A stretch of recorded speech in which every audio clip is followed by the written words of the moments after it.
January 17, 1950. Boston settles into what looks like an uneventful winter night.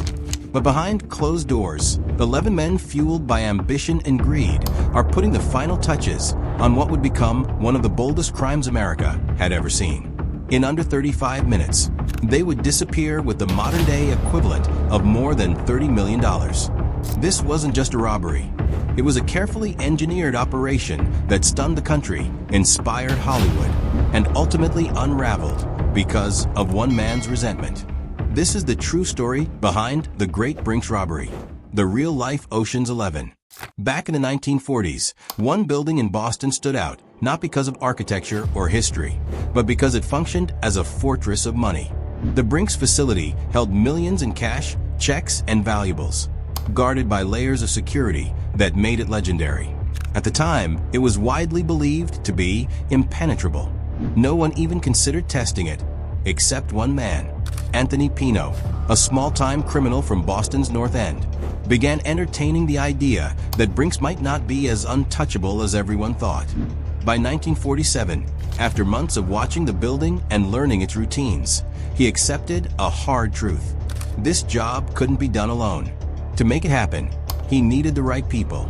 His first call was to Joseph McInnes, a respected figure in Boston's criminal underworld who knew the city's shadows better than most. Strength and intimidation were covered by Joseph Specs, O'Keefe, and Stanley Gasciora. Pino's brother-in-law, Vincent Costa, was assigned lookout duties. John Banfield, one of McInnes's trusted associates, would handle the escape. James Ignatius Fardy, experienced in armed robbery, rounded out the core group.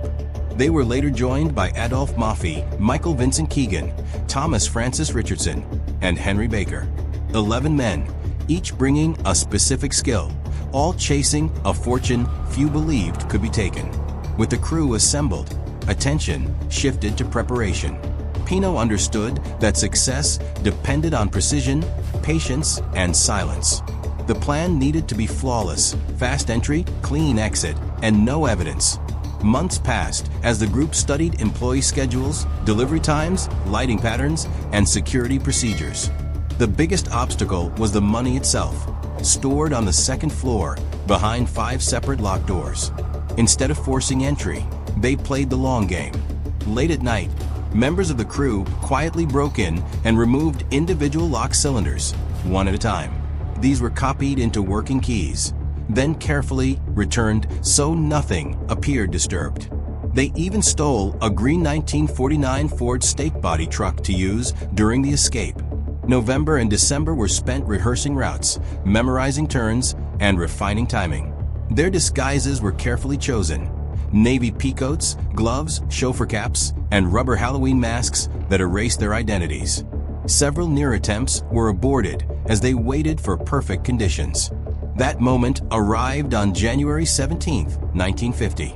The team gathered in Roxbury, loaded into the truck, and headed for Brinks. Inside the depot, everything unfolded exactly as planned. Employees were forced to the floor, restrained, and silenced.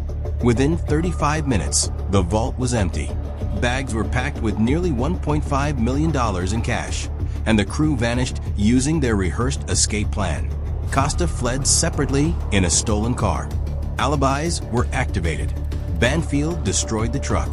No alarms, no witnesses. It appeared flawless. But time was now their enemy.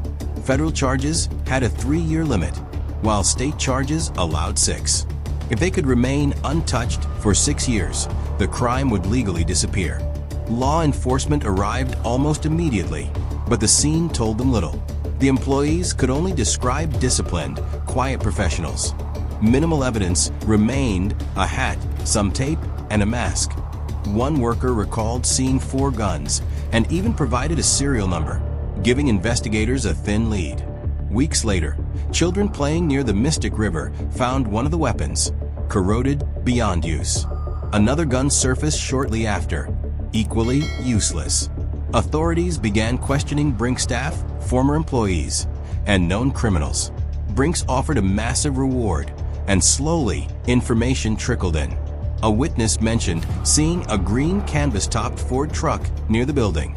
A month later, Parts of that truck were found in a dump in Stoughton, Massachusetts. The trail led toward O'Keefe and Gashiora, but without hard evidence, both were released. By mid-year, the cracks began to show. Pulling off the robbery had been difficult. Staying invisible was worse. O'Keefe and Gashiora continued committing burglaries under the guise of road trips. During one such trip in Pennsylvania, both were arrested. O'Keefe received 3 years. Gashiora faced up to 20. While incarcerated, something unusual caught the FBI's attention. The two men weren't writing to family, only to a small group in Boston asking for legal support. That same group overlapped perfectly with Brink suspects. Investigators called them back in. Alibis were shaky. Stories shifted. Nearly every suspect had moved locations around 7 p.m., precisely when the robbery occurred. The pattern was impossible to ignore, but still not enough to arrest anyone. A federal grand jury convened in late 1952, racing against the statute of limitations. But by January 1953, the case stalled. No arrests were made. The crew had survived, but only halfway. Over the next year, O'Keefe repeatedly returned to prison, each time demanding money from the others. Resentment grew. By March 1954, tensions boiled over. 2 months later, O'Keefe kidnapped Costa, holding him for ransom. Though Costa was released, the message was clear. O'Keefe was now a liability.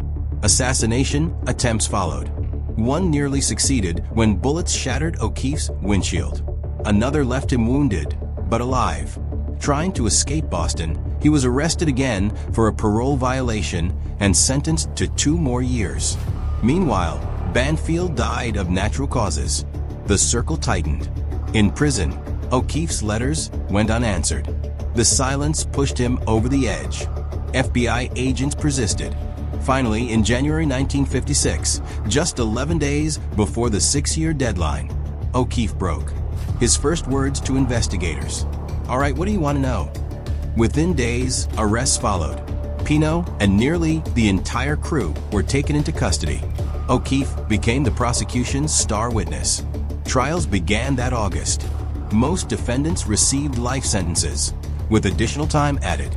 O'Keefe pled guilty and received just 4 years. One mystery remained. Where was the money? In June 1956, police arrested a counterfeiting suspect in Baltimore. Cash found in his possession matched Brink's serial numbers. Under pressure, he revealed a partner known as Fat Joe. That lead uncovered nearly $60,000 hidden inside a wall, much of it decayed. Despite these recoveries, more than $1.1 million from the Great Brinks robbery has never been found. And it may still be out there. Subscribe, and I'll see you in the next one.